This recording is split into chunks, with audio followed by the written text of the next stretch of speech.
Mesdames, mademoiselles, messieurs, bienvenue à Métro News. Voici les principaux titres qui seront développés aujourd'hui.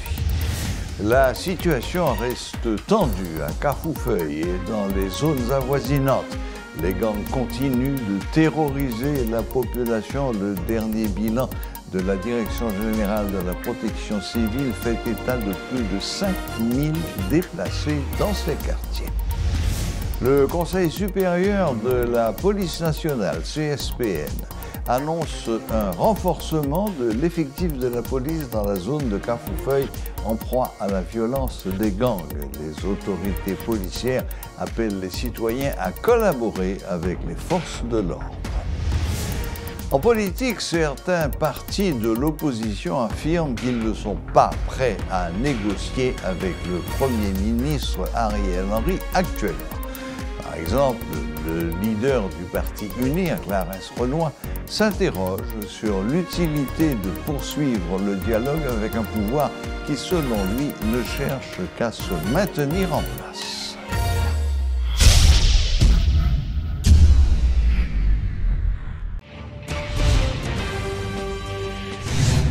Les résidents de Carrefourfeuille ne savent plus à quel saint se vouer. Des centaines de déplacés de ce quartier ont sollicité l'aide des forces armées d'Haïti.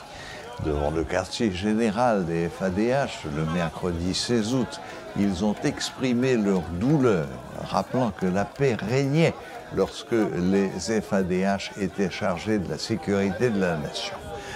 Une jeune femme explique que 10 membres de sa famille ont été tués par les bandits de Grand Ravine. Entre-temps, le Conseil supérieur de la police nationale, CSPN, annonce un renforcement de l'effectif de la police dans la zone. Les autorités policières appellent les citoyens à collaborer avec les forces de l'ordre.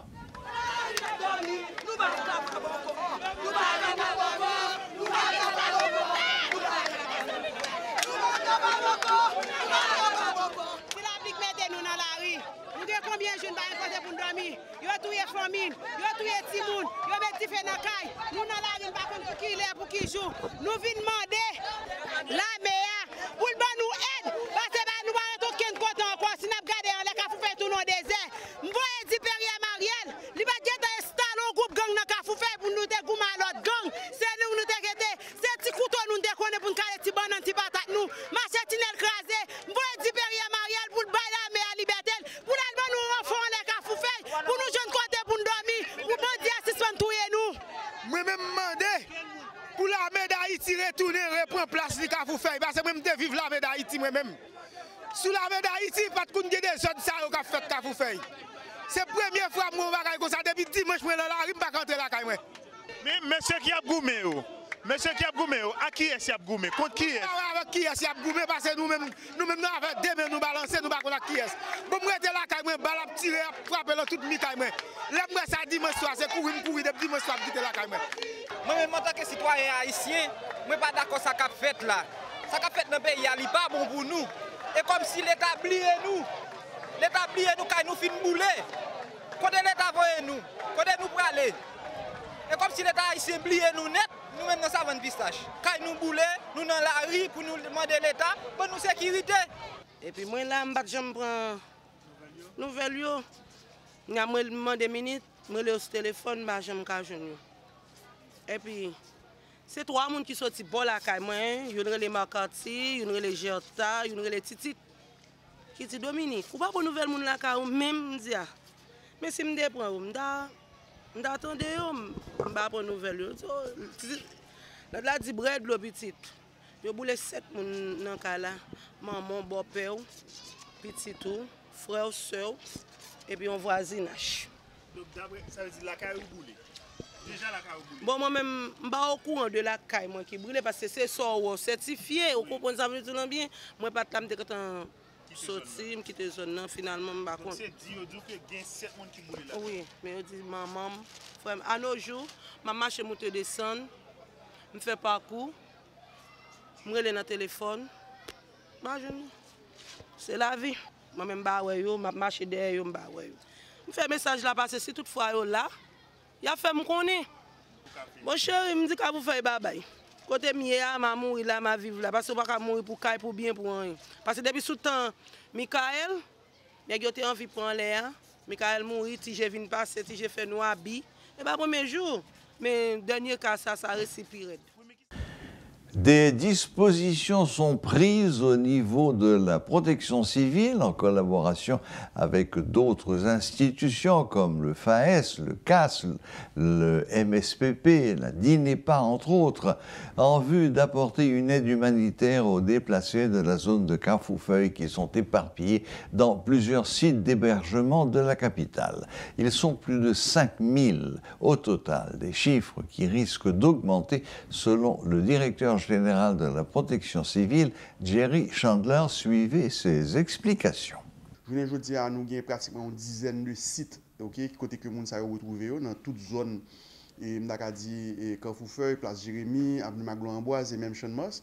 Et les principaux sites, nous avons le lycée Carrefourfeuille qui a pratiquement 2000 personnes là-dedans. Nous avons le gymnasium Vincent dans Rue Romain qui a 300 personnes là-dedans.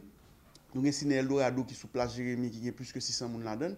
Et nous avons plusieurs autres sites satellites, plusieurs autres sites de certaines écoles, certaines églises qui ont même tout, il y a des gens là-dedans. Donc immédiatement que nous recevons l'information et que justement le brigadier protection civile de météo à l'œuvre pour aller garder que ça gagne, assister la population, orienter et bailler le support, nous envoyons un rapport justement bah, nous pour dire nous mais qui côté moun yo mais qui quantité moun qui gagne et automatiquement que nous venons gagner information ça nous relayons information bas supérieur hiérarchique nous qui c'est primature là. Donc premier ministre a convoqué une réunion d'urgence côté que nous chita avec différentes institutions clés qui pour aider nous en général dans gestion situation d'urgence et nous définissons un plan et nous commençons à agir même moment pour nous capable porter appui à moun yo. Et dans ce sens ça, je suis capable de dire que déjà dès le lendemain, il y a un plat chaud qui a commencé à distribuer dans le gymnasium Louis Vincent et nous organisons pour que nous soyons capables de faire distribution 3000 plats chauds à travers divers sites comme cette cité là.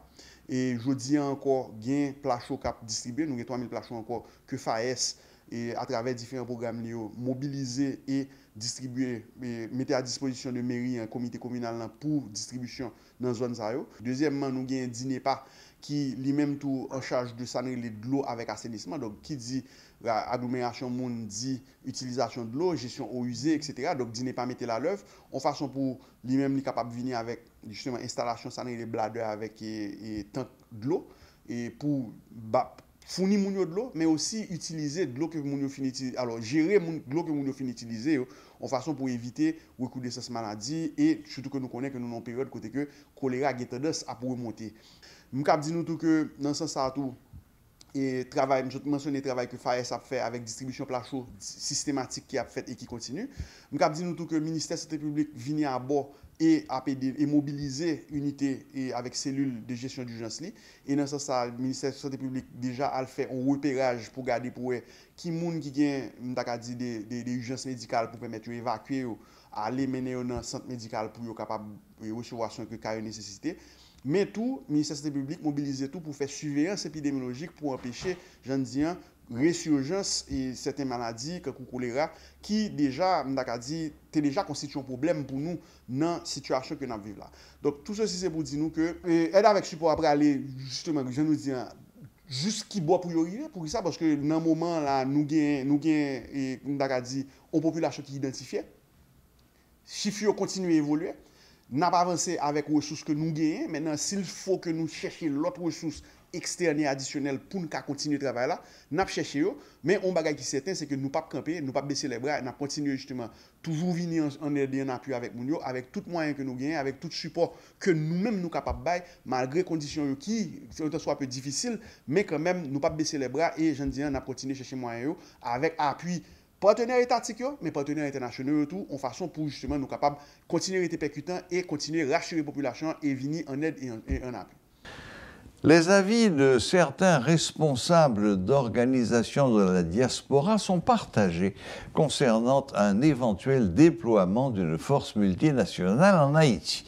Patrick Auguste se montre opposé à la présence d'une telle force avec le gouvernement actuel qui, selon lui, n'a pas assez de légitimité pour solliciter une intervention étrangère. Le docteur Fritz Buisseret propose un document de synthèse de 17 accords et propositions de sortie de crise destinés à organiser la transition. Il a fait valoir que la plupart des accords réclament une présidence provisoire issue de la Cour de cassation, assistée d'un Premier ministre, d'un gouvernement d'unité nationale et d'un organe de contrôle. Alors, le premier paragraphe pour me dire, c'est que ce n'est pas une proposition de sortie de crise. Une synthèse de solution. Oui, et ce n'est pas non plus un nouvel accord. Nous réaliser que la transition, c'est le moment côté communauté internationale là, les rentrer en dedans, profiter rentrer, n'est-ce pas, dans la question pour le pays. Et nous avons toute une série de phénomènes, une douzaine que nous arrivons à inventorier, qui a fait que la transition a favorisé. Et malheureusement, c'est contre, n'est-ce pas, le peuple haïtien, c'est contre le pays. Maintenant, nous regardons que les acteurs politiques, différents secteurs, ils aiment s'entendre parler, mais malheureusement, des fois, ils ne prennent pas le temps d'entendre l'interlocuteur. Ils ne prennent pas le temps pour entendre l'autre qui parle, qui ça veut dire. Et lorsque nous prenons toutes ça, les propositions de sortie de crise, accords, etc., nous mettons sur la table plus de 17, qui ça nous joignent? Nous réalisons qu'à partir de 3 critères, un, qui sait quels sont les points de ces accords et de ces propositions de sortie de crise qui sont majoritaires. Qui ça nous joignent? Nous joignent que gagnons un paquet là-dedans. Par exemple, on va dire que nous voyons que une présidence, bien dit, une présidence, c'est 67% des propositions. Alors, un PM, c'est 100% des propositions. Il y a un organe de contrôle. Puisque dans la période, ça n'a pas gagné, ça nous relève en Parlement, on est d'accord également pour qu'il y ait un organe de contrôle. Moi, réaliser que plus de 87% des propositions acceptées à organisme de contrôle là. Alors, je me dis que ces 3 critères. Le premier critère là, c'est quels sont les points de propositions de sortie de crise qui majoritaires. Deuxièmement, quels sont les points de ces propositions dont les points sont majoritaires qui conforment à la Constitution. C'est le deuxième critère là. Et troisième critère là, étant donné que nous sommes dans une situation spéciale et que nous avons une tradition de transition dans ce pays, quels sont les points de ces propositions qui répondent à la jurisprudence en matière de transition que nous avons dans le pays. Donc tout ça, mettez ensemble, ces 3 critères, fait que nous sortions avec ça, un document de transition. Un document de transition qui prend en compte, côté nous fait une sorte de synchronisation, une conciliation, n'est-ce pas, de toutes là-dedans. Et puis finalement, ça nous retrouvons que tous les secteurs, toutes les propositions se retrouvent à l'intérieur de ce document. C'est-à-dire, pas gagner une proposition, ou bien une proposition de sortie de crise, un accord, que nous pas retrouver à l'intérieur de ce document de transition. La semaine prochaine est attendue en Haïti une délégation du Kenya qui vient faire une visite d'évaluation de la situation. On sait que le Kenya s'est proposé pour prendre la tête de cette force multinationale censée venir donner un coup de main à notre PNH. On sait aussi que les Bahamas et la Jamaïque ont offert d'envoyer des soldats. Mais visite d'évaluation, ça veut dire quoi? Ça veut dire que cette délégation va venir discuter avec les autorités gouvernementales de façon, peut-être, en tous les cas tout le monde l'espère, à établir une feuille de route claire qui va définir cette mission, combien de temps elle va durer, quelles sont ses prérogatives, etc., etc. Alors, la question qui se pose, c'est est-ce que cette délégation aura uniquement affaire aux autorités gouvernementales ou bien est-ce que à cette visite d'évaluation seront associés les autres partenaires politiques et tous les partenaires, société civile, etc., pour aider à établir cette feuille de route. route? C'est ce que nous allons essayer de savoir avec notre invité d'aujourd'hui en visioconférence, M. Clarence Renoy, le patron du parti UNIR. Bonsoir Clarence Renoy et bienvenue à Métro News. Bonsoir Serge Clan, c'est un plaisir d'être avec vous sur le plateau de Métro News de Télémétropole. Bon, si j'ai bien compris, aux dernières nouvelles, certains partis, dont le vôtre, ne sont pas très chauds pour dialoguer avec l'actuel Premier ministre. Est-ce que ce n'est pas un petit peu gênant à la veille de cette délégation kenyane?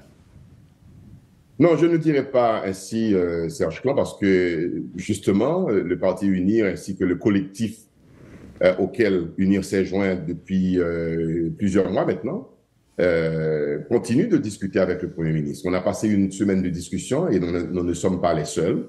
Il y a d'autres structures politiques qui font partie de ce groupe qui discute avec le Premier ministre. Ce sont des discussions informelles afin de mettre en place un cadre de négociation qui est nécessaire. Parce que nous avons fait la Jamaïque et le comité des personnalités éminentes de la CARICOM est venu en Haïti avec ces 3 anciens premiers ministres. Nous n'avons aucun intérêt aujourd'hui à nous retirer des discussions.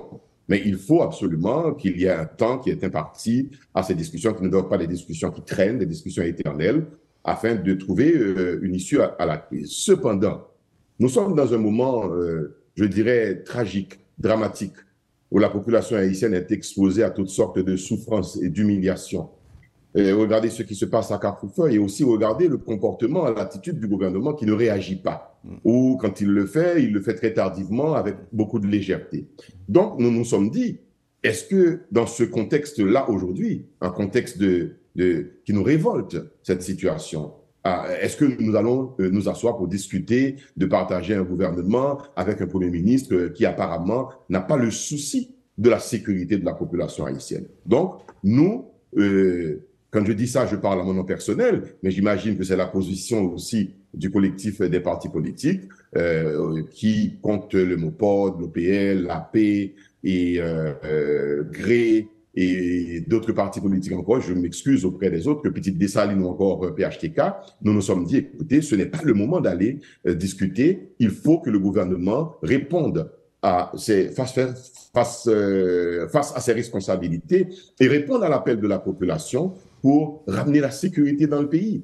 Alors, il est vrai que cette question de sécurité est liée aussi à la question de la gouvernance du pays. C'est parce que nous n'avons pas une gouvernance qui marche qui fait que la sécurité ne marche pas. Oui, nous sommes prêts à discuter. Oui, nous sommes des hommes de dialogue, des femmes de dialogue. Mais je crois que le contexte actuel exige que ce gouvernement du Premier ministre Ariel Henry, gouvernement de fait qui dirige le pays depuis 2 années, regarde la situation en face et agisse pour apporter la paix que cette population haïtienne attend. Ce n'est pas qu'à Port-au-Prince qu'il y a des problèmes d'insécurité. Dans le reste du pays, c'est pareil. Il faut absolument que des mesures soient prises rapidement pour mettre fin à cette tuerie, à ce massacre de la population haïtienne que nous condamnons et nous rendons responsables les autorités gouvernementales qui n'agissent pas.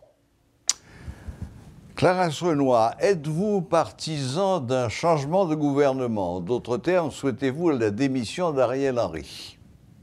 Écoutez, nous sommes clairs. Nous ne regardons pas la situation en nous focalisant sur une personne.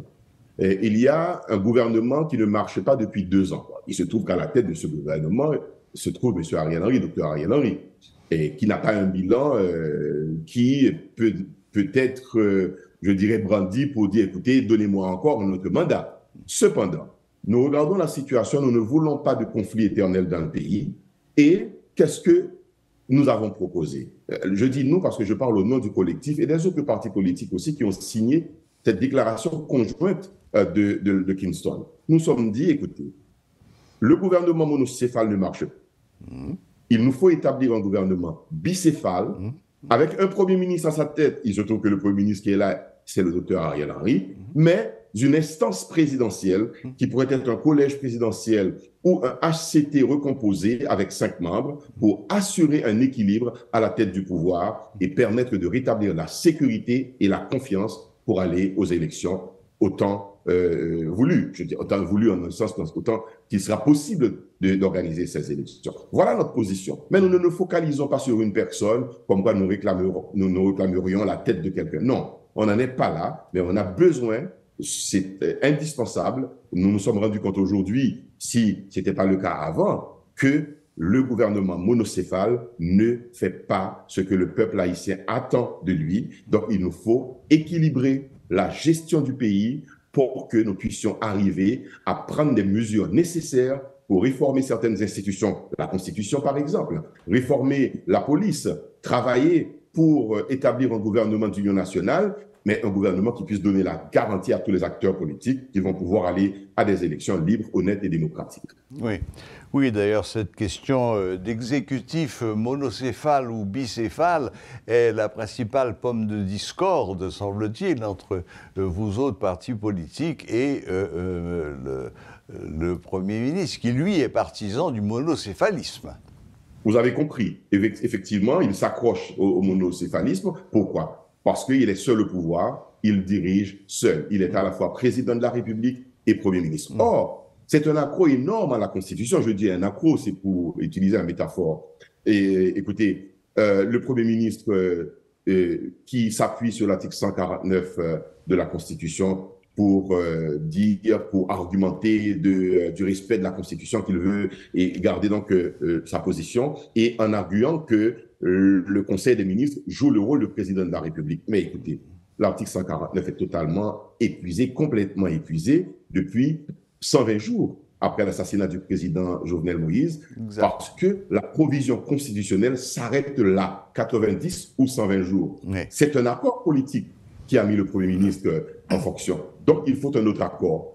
Et on est tous d'accord sur cet aspect-là, que ce soit la communauté haïtienne, je dirais de l'opposition, mais aussi la communauté internationale, qu'il faut un réel accord politique dans le pays pour pouvoir trouver, je dis, une entente entre les Haïtiens et permettre à la communauté internationale d'agir avec une force de sécurité qui viendrait appuyer la police nationale d'Haïti. Mais le Premier ministre Ariel Henry ne l'entend pas de cette oreille. Il veut rester seul au pouvoir. Et nous disons que les 2 années passées ont montré les limites de ce monocéphalisme qui ne donne pas de résultats et qui laisse quelqu'un seul à bord pour diriger. Il nous faut aujourd'hui cette garantie pour équilibrer les choses qui pourrait être amenée par un conseil présidentiel avec des prérogatives, des attributions présidentielles, mais qui viendrait équilibrer le pouvoir avec ce Premier ministre ou un autre, je ne sais pas.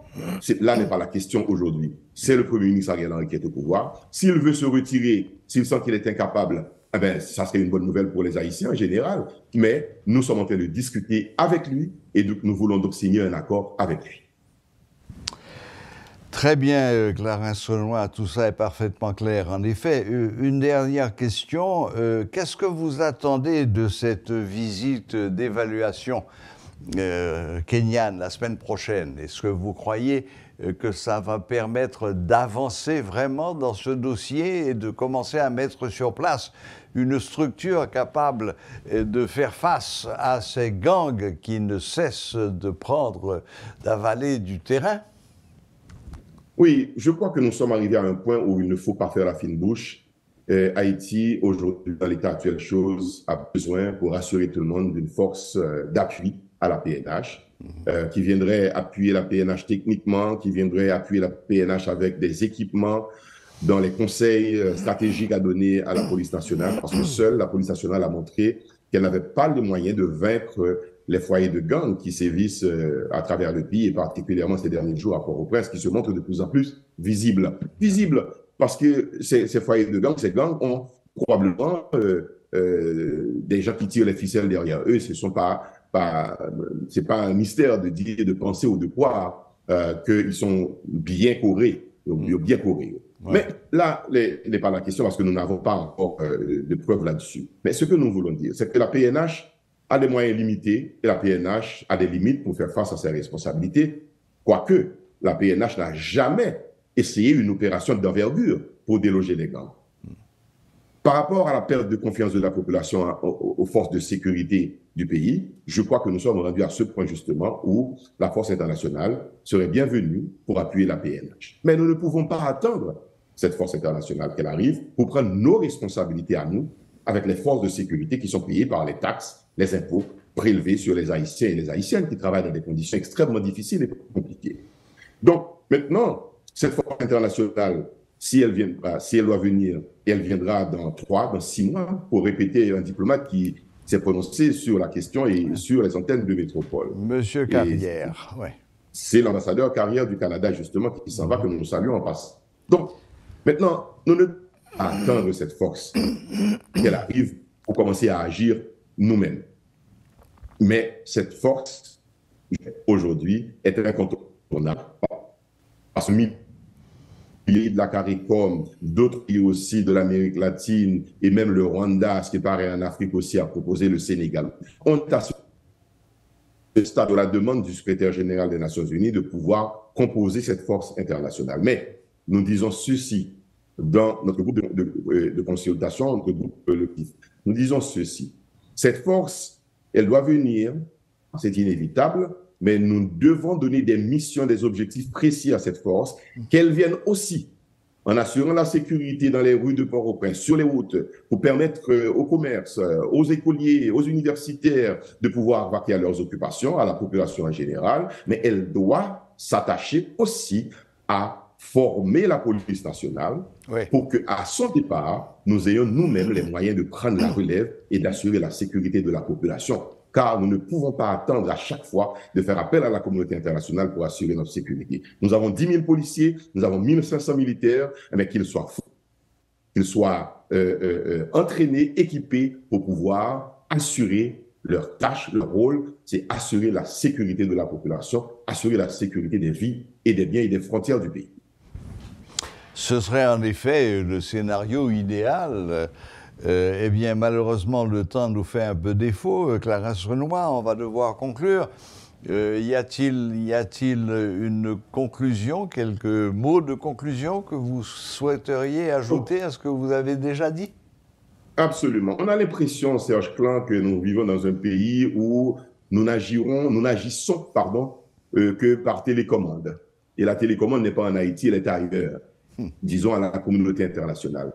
Nous ne pouvons pas donner, j'allais dire une impression, mais c'est un fait pratiquement que nous sommes en train de vivre dans ce pays. Nous devons reprendre en main la gestion du pays. Nous devons reprendre en main la souveraineté. Ça ne veut pas dire pour autant que nous allons nous séparer de la communauté internationale. Haïti a besoin de la communauté internationale. Mais nous devons nous montrer dignes de diriger ce pays et que ceux qui sont aux commandes du pays montrent qu'ils ont la responsabilité de prendre des actions pour une population qui est au désarroi aujourd'hui, une population qui est laissée à elle-même, qui est abandonnée. Donc, et ce que nous disons à la communauté internationale, nous avons besoin que la communauté internationale soutienne Haïti, mais pas un homme, une personne, car personne n'est plus important que Haïti. C'est la population haïtienne qu'il faut soutenir dans ce drame que la population est en train de suivre, est actuellement en train de vivre. Il faut que la communauté internationale agisse non pas pour soutenir une personne, mais pour apporter son soutien aux Haïtiens en général. Eh bien, ce sera le mot de la fin. Merci infiniment, Clarence Renoir, de vous être rendu disponible pour nous donner la position de l'opposition de ce regroupement de partis auquel vous appartenez. Et bon, voilà, donc on a une petite semaine. On a une petite semaine à attendre encore. Donc vous citiez l'ambassadeur Carrière. En effet, il estime que cette visite d'évaluation sera cruciale pour la suite des événements. Et lui pense que probablement, autour de la fin de l'année, cette fameuse force multinationale pourra être composée et venir aider notre police nationale. En tout cas, merci beaucoup, Clarence Renoir, et bonne fin de journée. À vous aussi. Merci, Serge Clan. À la prochaine. Et pour conclure, la reprise des titres. La situation reste tendue à Carrefourfeuille et dans les zones avoisinantes. Les gangs continuent de terroriser la population. Le dernier bilan de la Direction générale de la protection civile fait état de plus de 5000 déplacés dans ces quartiers. Le Conseil supérieur de la police nationale, CSPN, annonce un renforcement de l'effectif de la police dans la zone de Cafoufeuille en proie à la violence des gangs. Les autorités policières appellent les citoyens à collaborer avec les forces de l'ordre. En politique, certains partis de l'opposition affirment qu'ils ne sont pas prêts à négocier avec le Premier ministre Ariel Henry actuellement. Par exemple, le leader du parti UNIR, Clarence Renoir, s'interroge sur l'utilité de poursuivre le dialogue avec un pouvoir qui, selon lui, ne cherche qu'à se maintenir en place. Voilà, la boucle est bouclée. Merci de nous rester fidèles et à la prochaine, même heure, même chaîne.